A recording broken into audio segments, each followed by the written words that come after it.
statement lang po. Sa situation lang po ng Pangulo. Baka mapagalitan kami. Masyadong malaki. Ay, opo. Wala kasi akong mic eh. Okay. Sige ma'am. Okay. Mabilis lang po. Oo.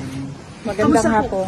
Kamusta po si Presidente? Yes, okay naman siya. Nagkita kami ni former President Rodrigo Duterte sa loob. Nandoon pa rin siya sa loob ng hospital. So, hindi pa siguro siya all clear.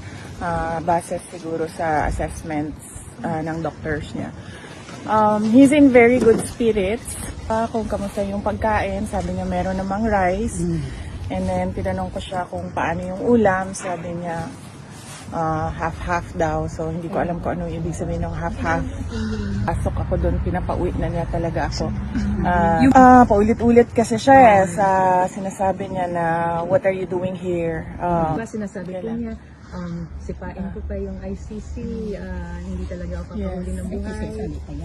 Sabi niya, ano daw, wala din naman daw siyang ginagawa sa labas kasi hindi pa naman daw siya mayor. So, might as well tumira daw muna siya sa loob. So may ano na po siya, parang routine na po siya. So he can still make it. Is he enjoying? Oh, I have to tell you, he's charming everyone inside. So, Paano po? paano?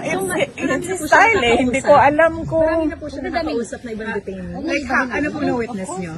he's very friendly with people inside. So, meron na silang banter eh. So, and then he said that he doesn't regret anything that he did sa pagtatrabaho niya para sa bayan. At nakita naman daw ng bayan kung ano yung resulta ng kanyang serbisyo para sa bayan. VP, how's your visitation? Do you have to apply every single time you Yes. apply? Oo. You come? Oo. Matagal ba? Yung, I mean, ano? Or sa, ewan ko saan sila kumakain, yun ang hindi ko alam. So the place where he is specifically is still like a cell pero nasa hospital part? Or is it a clinic? Or can you just describe it, ma'am? Hindi ko nakita. Ang Pero kanyang yung sinabi po niya quarters. sa inyo na parang clinic part po ba yun? Hospital part? Or yung pinakikita po sa ICC website na cell ng bawat detainee? Ang sinabi niya sa akin, ang sinabi niya sa akin, para akong nasa hotel except that hindi ako malabas. Huwag lang natin sabayan para marinig po.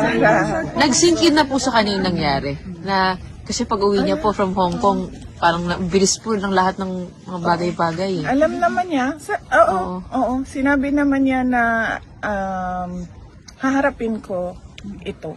And I do not regret.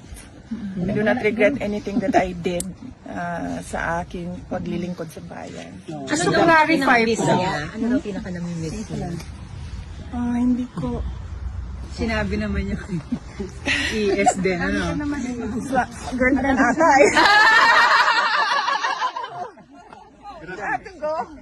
Okay, okay.